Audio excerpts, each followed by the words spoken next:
आपके बच्चे pre school या प्राइमरी स्कूल में पढ़ते हैं तो ये वीडियो अंत तक जरूर देखें, जिसमें हम समझेंगे कि क्या करने से उनका एजुकेशन इजी, इफेक्टिव और एंजॉयबल बन सकता है। तो चलिए सबसे पहले हम फर्स्ट स्टैंडर्ड की बुक से ये एक छोटा सा सेंटेंस याद करने की कोशिश करते हैं। समझ में ना आए तो भी चलेगा, हमें केवल सेंटेंस याद करना है।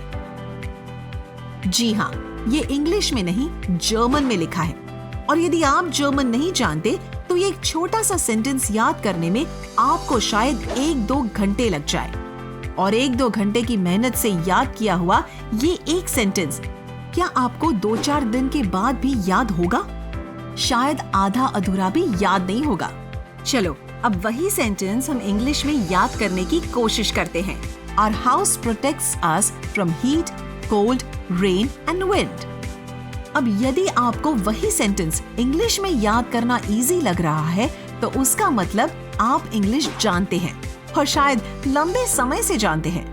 लेकिन जिन बच्चों ने अभी अपने डे टू डे कॉन्वर्सेशन में 100-200 इंग्लिश सेंटेंसेस ना बोले हैं ना सुने हैं, उनके लिए इंग्लिश में एक सेंटेंस याद करना उतना ही मुश्किल है जितना आपके लिए जर्मन में। इसका मतलब हुआ कि लैंग्वेज केवल पढ़ाई का एक सब्जेक्ट ही नहीं है, लैंग्वेज बाकी सारे सब्जेक्ट्स पढ़ने का टूल भी है, और टूल जितना पावरफुल होता है काम उतना ही इजी हो जाता है।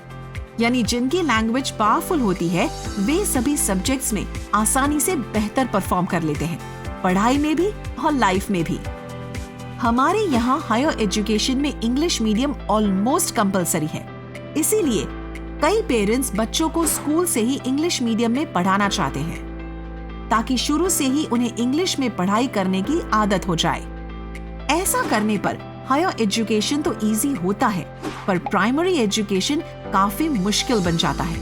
लेकिन जिन बच्चों के घर पर उनके पेरेंट्स इंग्लिश में बात करते हैं वे इंग्लिश से इतने कंफर्टेबल हो जाते हैं कि वे पहली क्लास से ही टीचर से इजीली कनेक्ट कर पाते हैं और रिस्पॉन्ड भी कर पाते हैं। उनके लिए इंग्लिश में पढ़ाई करना उतना मुश्किल नहीं होता।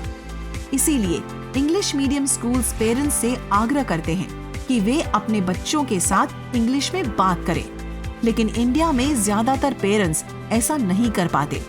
इसलिए उन स्टूडेंट्स का इंग्लिश सीखने का पहला और सबसे इम्पोर्टेंट स्टेप मिस हो जाता है, जो है लिसनिंग। इसे थोड़ा समझते हैं। कोई भी लैंग्वेज नेचुरली 4 स्टेप्स में सीखी जाती है।